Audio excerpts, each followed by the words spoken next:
Welcome, everyone. Hi, I'm Dr. Seattle Wallace, and I am a former professor and researcher turned social entrepreneur.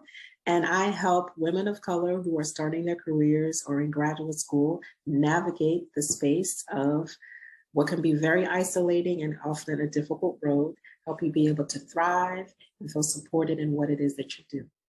I recognized over the years and over my research with Black youth that there were so many cultural barriers and so many stereotypes and so many systemic issues that our communities were dealing with.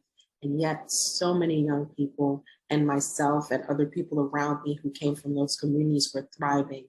And I wanted to focus my attention on the positive things that were happening and the good attributes of our culture.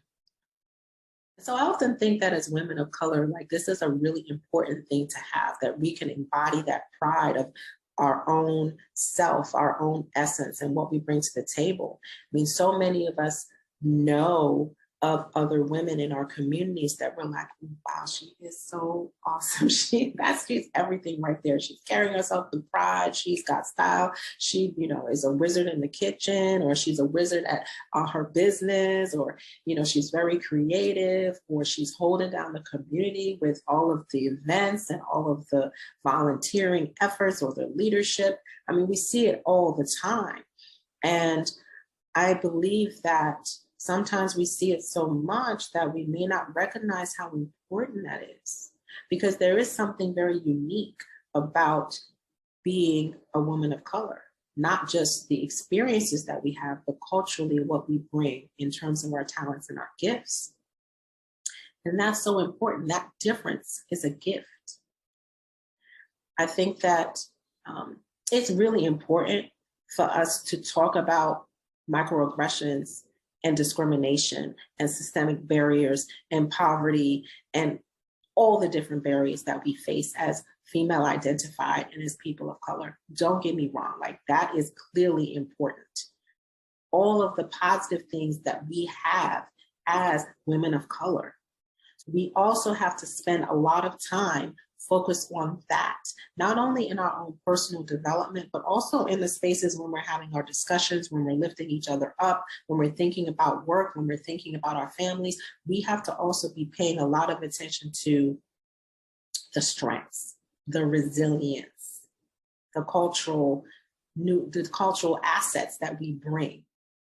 Cultural resilience is something that's very near and dear to my heart, and is also a central focus of what we do at Women of Color STEM Leadership Lab. It's an exercise that I want you to do today, because I've talked in the past, for those of you who have watched any of the previous episodes, about when you're trying to make it in life in general, but definitely in STEM, because it can be a long road.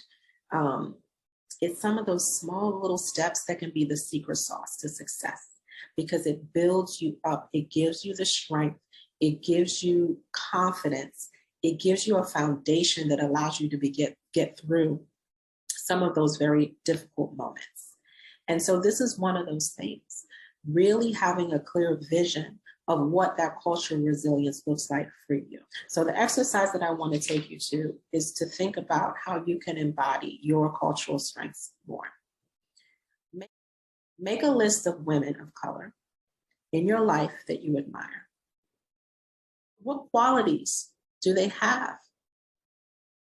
What traditions do you have in your culture that you're very proud of? And does any of that relate to how you're being in the world, to relate to the traits that you have? So you think about those women of color and the things that you admire, and you think about your culture and your history and your traditions. Do you have any of those qualities too? Are you bringing any of those qualities to the table in your work life, in your community?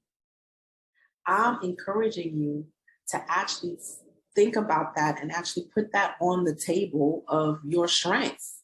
Put that in the forefront of your mind of something that you bring to the table as a contributor to our society.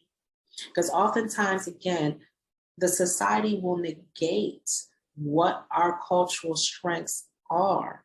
Society will negate the importance of those things that we are bringing to the table, to the point where sometimes we don't even recognize them.